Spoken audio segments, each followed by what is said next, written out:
What's up, everybody? Welcome back to the channel. If this is the first time you're touching down on this channel, welcome to Small Feet, Big Heat. We talk sneakers, we talk streetwear, and everything in between. Today, I'm gonna be showing y'all how to stretch a hat. Now, I've already done this video, but as soon as I uploaded my original how to stretch a hat video, the #1 question was, how do you stretch a hat 2 sizes? And at the time, I didn't have a hat that I needed to stretch out 2 whole sizes. So that would be from a size 7.5 to a size 7 1/4, or like we're doing today, a size 6 7/8 to a size 7 1/8, which is my size. And no, I didn't just buy the hat smaller to make this video. The hat was sold out in my size, and the only size that I could get was a size 6 7/8. So that's what I went with. First thing I'm gonna show y'all is the materials that you're gonna need in order to stretch the hat. So first off, of course, you need the hat that you're gonna stretch. It can be brand new, it can be used, it doesn't really matter.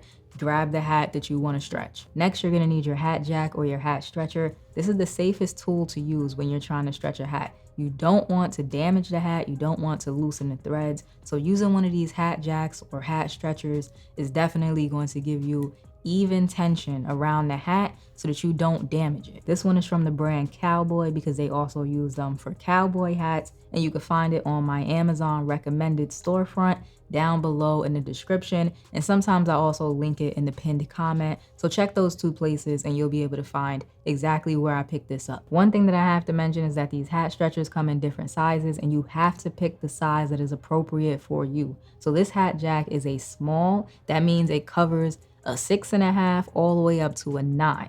Now, some hat jacks cover a smaller range of sizes where it'll be, maybe a 7 1/8 to a size 8, or a 7 1/8 to a size 7 1/4. It won't cover that many sizes. So make sure when you're buying a hat jack, whether you get it from my recommended link or not, that you get one that covers your size range. I'm gonna be using a steamer, but you don't have to. It is optional. So if you don't have a steamer, you can use, put a pot on the stove with some hot water, get the water boiling. That will provide steam. You can use the steam from the iron. A lot of irons have a feature where they double as a steamer.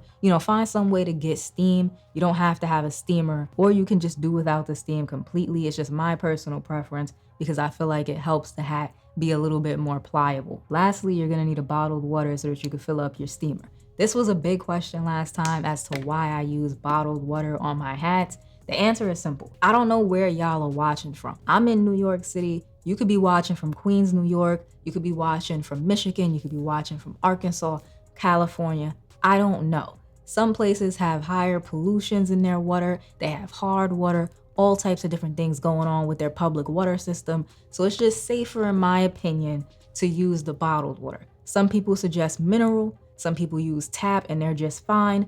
Do what you will. I use bottled water because that's what I like to use, and I've never had an issue. So now that I've showed y'all all the materials, I'm gonna go ahead and fill up the steamer and let it heat up, get the steam ready, and I'll be right back. So as y'all can see, the steamer is ready to go. I'm gonna go ahead and take the stickers off of the hat because I don't wear my hat with the stickers, so they can come off right now. Now we're gonna steam the hat. Let me turn it off so y'all can hear me better. You're gonna steam the hat focusing on the sweatband area. So on the inside, you can see the black sweatband. You're gonna focus on that area on the inside and the outside of the hat. Concentrate the steam in that area all the way around the hat. Of course, it's gonna hit the top of the hat a little bit, but just try and concentrate the steam in that area that I showed you guys.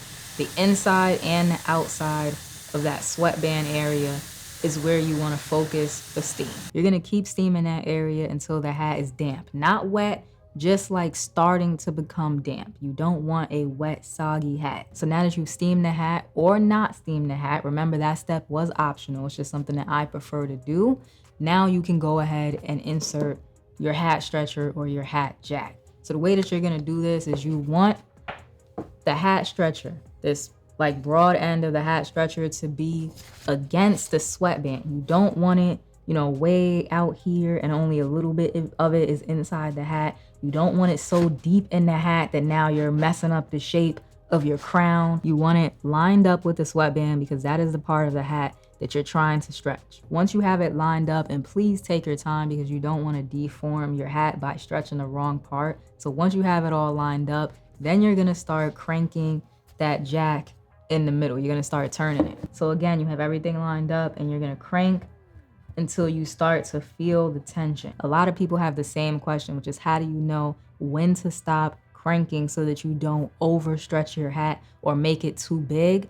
You want to stretch until you feel tension on the sides. Don't go past that. So if you hear any ripping of threads, if you see any ripping of threads or anything like that, you're past the point of when you should have stopped. Think about it as a screw. You don't go past a certain point when you're screwing something closed or when you're drilling in a screw. You don't go past a certain point. And it's the same kind of thought process here. You're gonna crank the jack until you feel the tension on the sides and then stop. So take a look at this. As you can see, I'm pushing down on the sides pretty hard and they are not moving because I've cranked the jack all the way to where the sides are pulled and the sides have that tension in them. So they're not going anywhere. I can't squeeze them close. So now that this is all set up, it's lined up, the hat jack is extended so that the sides are tense. I'm gonna leave this sitting here with the hat jack inside for a good 24 hours. We'll come back and see where we are then. I'm back and it's been a little over 24 hours. Now to recap, this hat is a size 6 7/8 and I'm stretching it to be a size 7 1/8. Since I'm stretching this hat 2 sizes, I'm not expecting it to fit perfectly today, but we're gonna take the hat stretcher out now and see where we're at. As expected, the hat is still a little bit tight, a little too tight to wear comfortably. So this hat is gonna need another round of stretching, which I already basically knew, but this step is still important. You don't wanna skip,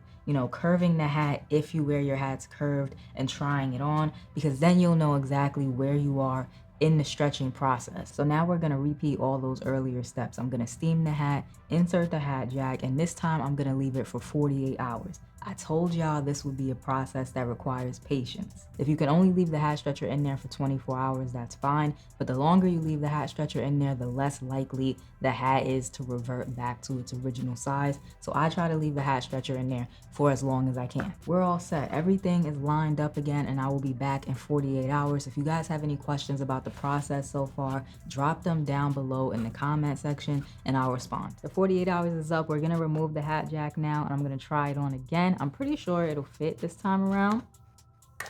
I'm very confident that it's gonna fit this time around. As long as y'all follow the steps, y'all should have no issues. I'm telling you, the hat stretcher is the easiest way to stretch your hats without damaging them. It's really a 1, 2, 3 process as long as you follow the steps. So here it is, the finished product. The hat fits really good. It's snug, but it's not like about to fly off my head. It fits just like the rest of my hats. It's comfortable. I could wear it all day long without it, giving me a headache or anything like that. The reason why you don't want to wear your hats too small is because that friction can move back your hairline. It can cause hair loss. It can cause migraines wearing a hat too small. You get those ugly lines on your head. I'm just not trying to deal with any of that. So I choose to wear my hats to where it's comfortable, to where they fit, but they are not too tight. At this point, I've done this process now with a few different hats, a few different times. So I know that I'm not gonna have to stretch this hat again because I left it on the hat stretcher for a good amount of time, and that's really because you want to let it sit in its new shape for as long as possible so that you don't have to hit it with the stretcher and the steamer and do the whole process over again. So I know that this hat isn't going to revert back and get smaller.